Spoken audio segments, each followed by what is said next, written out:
Let's rank our favourite Arctic Monkeys album from 1 to 7.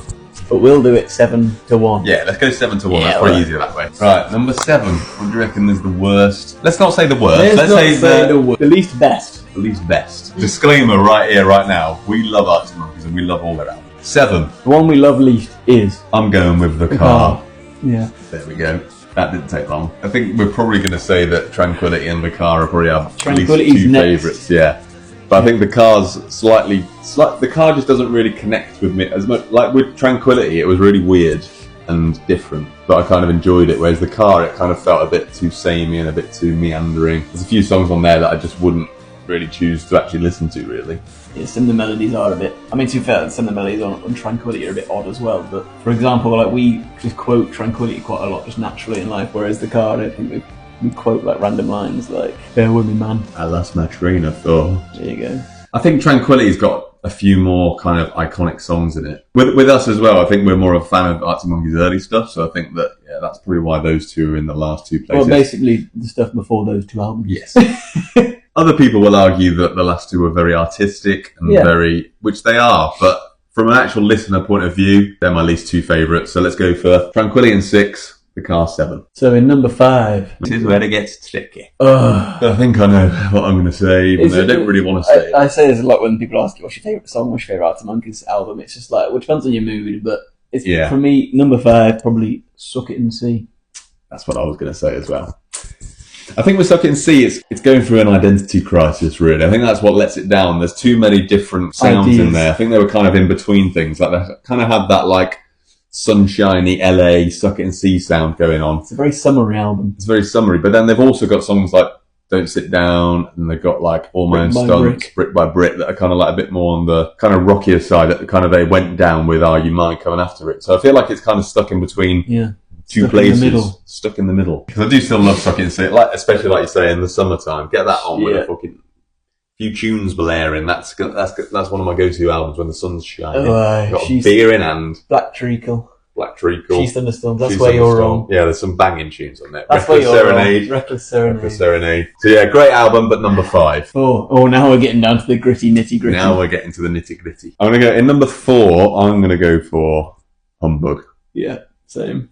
It was close for me between all of this. I do love Humbug These as well. four are like very interchangeable. Yeah. Like the ones, to be fair, one's probably ahead most of the time, but they're 2, 3, and 4 are like change. I feel like Humbug's one of those, like, it's like a great album, but then the actual songs within it probably aren't as like standout-ish as like the other albums. I think with Humbug, overall as an album, it's got a great sound and it's really dark and mysterious in places, but there's not as many like just great songs on their own individually, I think. Whereas, for example, AM, which we'll go into further down the line, has just got a load of bangers, load of tunes, but it's probably not as artistic and like Cornerstone, Crying Lightning. Yeah, still a great album, but yeah, let's put it in number Dance 4. Little Liar. Slot her in for. Sorry, Humbug.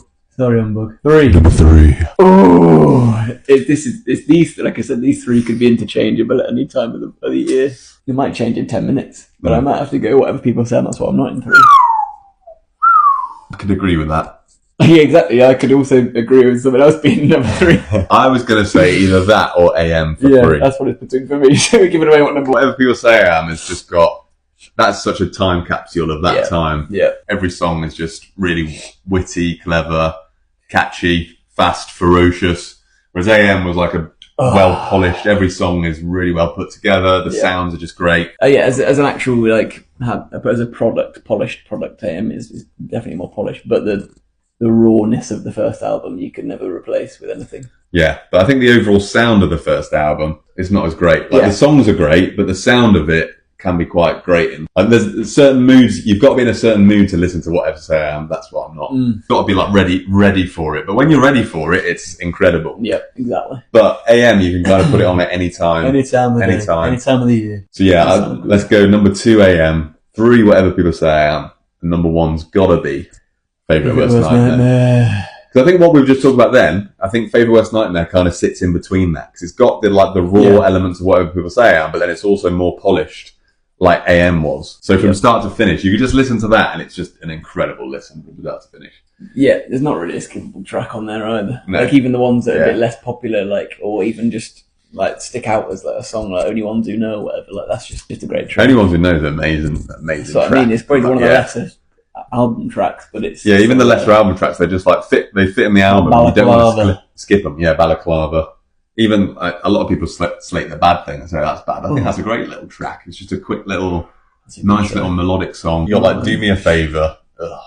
Do Me a Favour. This House is a Circus. What a tune. That's such a random song as well. You got Floresta Adolescent on there. You got Brian Storm, 505. Oh, it's just wow.